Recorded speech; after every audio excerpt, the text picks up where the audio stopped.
Namaste children, how are you all? I hope you all are fine. In the part 2 of the chapter equality, we have discussed about the topic three dimensions of the equality and the Marxism and liberalism views on the equality.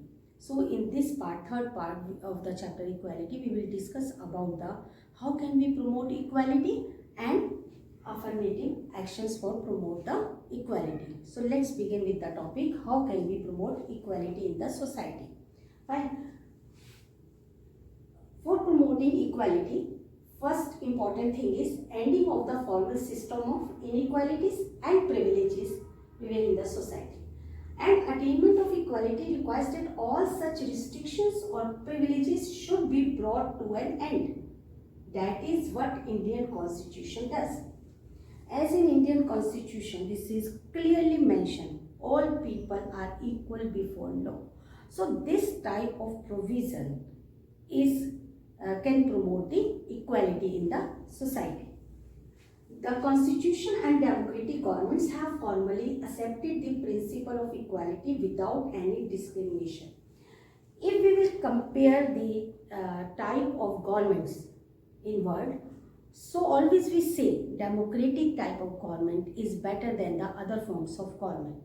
So if you want to promote equality, then we will take the example of democratic government only, because in the democratic country we see through constitution all people, no matter they belong to any religion, caste or color, they enjoy the equal rights and they enjoy the freedom also, and they enjoy and they progress in the society.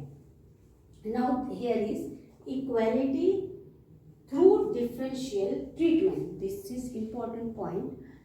In society there are few group of peoples are disadvantaged people, disabled people also will be there in the society. So if government provide them special provisions for the progress, for the overall development of disabled or disadvantaged people, this is known as differential treatment by the government through constitution, by making laws for those peoples of the society.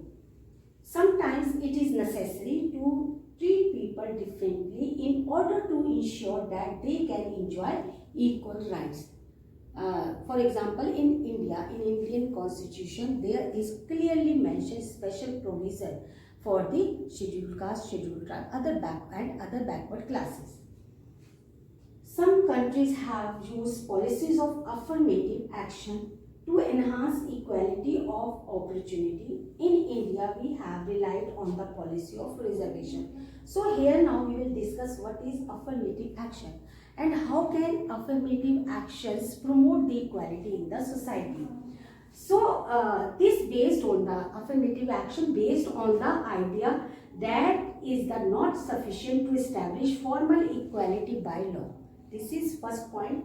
And then thus however can take many forms, from preferential spending on facilities for disadvantaged communities such as scholarship and hostels, to special consideration for admission to educational institutions and jobs. If a section of society or few peoples of society are disadvantaged, disabled, so this is duty, this is affirmative action should be taken by the government. Give them special facilities like scholarship, hostel facilities, facilities in admission, etc., in jobs, etc. In our country, we are adopted a policy of quota or reservation, reserved seats in education and government jobs, etc., to provide equality of opportunities to deprived groups. But critics are not in the favor of this type of affirmative action. Critics of positive discrimination contend that any provision of reservation or quota for the deprived in admission and jobs is unfair. But students, in society, if we want progress, if we want welfare of the citizens of the country, this is duty of the government in democratic country give special provisions, give them special facilities, so all the peoples, all deprived and disadvantaged people will enjoy their rights equally like the other peoples of the society. So here this is important for promoting just and egalitarian society. This type of affirmative actions are required. So this is all about the chapter equality. Thank you.